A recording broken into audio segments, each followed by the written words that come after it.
Born in the early 1900s, a war-torn society exposed Albert Camus to suffering and death, which resulted in the shaping of his works to address such issues. In fact, in World War II, he joined the French Renaissance, which placed him into direct contact with a world captivated with a fierce ideology. As a result, it is no surprise that Camus began to explore the problem of suffering and the concept of revolt. When Camus was less than 1 year of age, his father was recalled to military service, and on October 11, 1914, died at the First Battle of the Marne. Although Camus, at such a young age, would have been unaware of his father's death, it is entirely plausible that the absence of a father figure in his life contributed to Albert's concentration on issues involving death, such as the death penalty and suicide.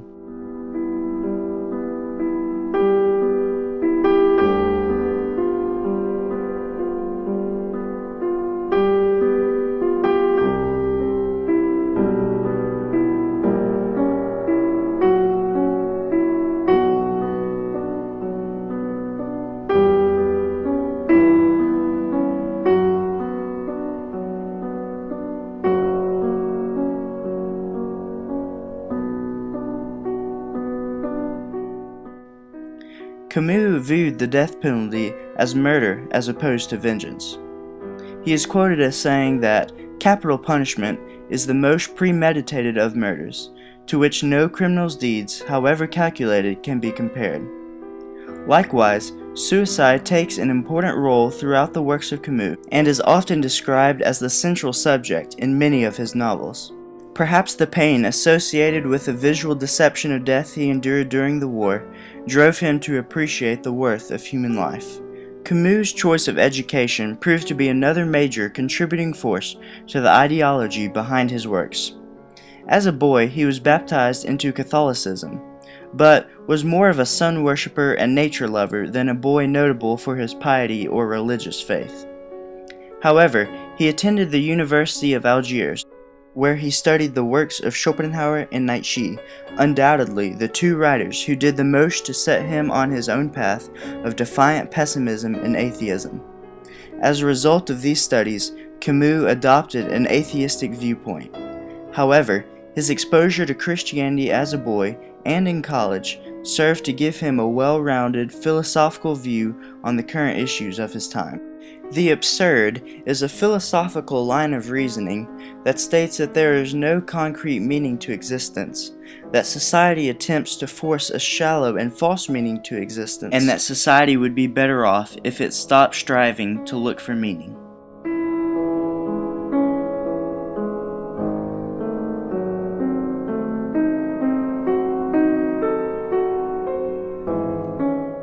Characters in Camus' novels plainly show a stunning emotional disconnection between their emotions and the traditional reactions of society, thus highlighting the absurdist view Camus aims to portray.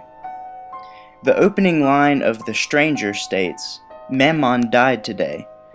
Or yesterday maybe, I don't know. Camus displays the absurdist viewpoint of emotional detachment to everything because of the inevitability of death. The meaningless rhythm of life beats continuously, regardless of our responses or reactions. Even death itself cannot shake the sense of meaninglessness in the eyes of the narrator in The Stranger. Furthermore, the absurdist viewpoint is amplified in Camus' novel The Plague, specifically in the view of religion. The citizens of Oran become increasingly indifferent in their attitude toward religion and increasingly futile in their actions in the face of their plight. Many of the churchgoers proclaim, "I guess prayer can't do any harm." The increasing lethargy towards religion is directly proportionate to the futility in their actions, to the point of an older gentleman finding joy in life only by spitting vigorously at the cats. The people of Oran become haunted by the thought of life being meaningless, by the thought of being equal to the dying rats, by the thought of the absurd. Being one of the foremost representatives of absurdity, Camus not only led the way in contemporary absurdist thinking, but he redefined the absurd, putting his own unique signature on the ideology. Albert Camus' unique approach of delivering his message in the form of a novel reveals a proud humility. He did not profess to have a magnificent insight. Rather, his addition to the absurdist ideology transformed the absurd to a rebellious recognition of the limitations of human thought.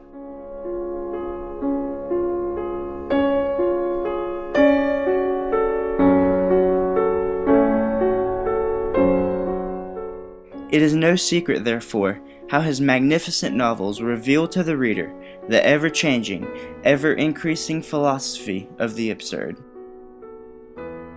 Quickly, Camus became one of the foremost thinkers and writers, not only in France, but around the world. For illuminating the problems of the human conscience in his time, Camus received the Nobel Prize in Literature in 1957, thereby immediately showing his immense impact on the literary world of his era. However, his impact did not stop at his death in 1960. 60 years after they were first written, Camus' texts still remain fascinating. Many modern philosophers and political reformists still use the ideology proposed by Camus a half-century later.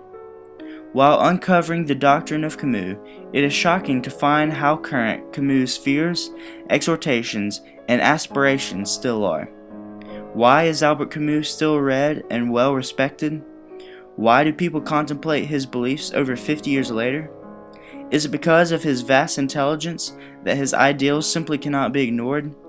Or is it the unique viewpoint he has to offer that makes his works just as worth reading in 2014 as they were in 1946?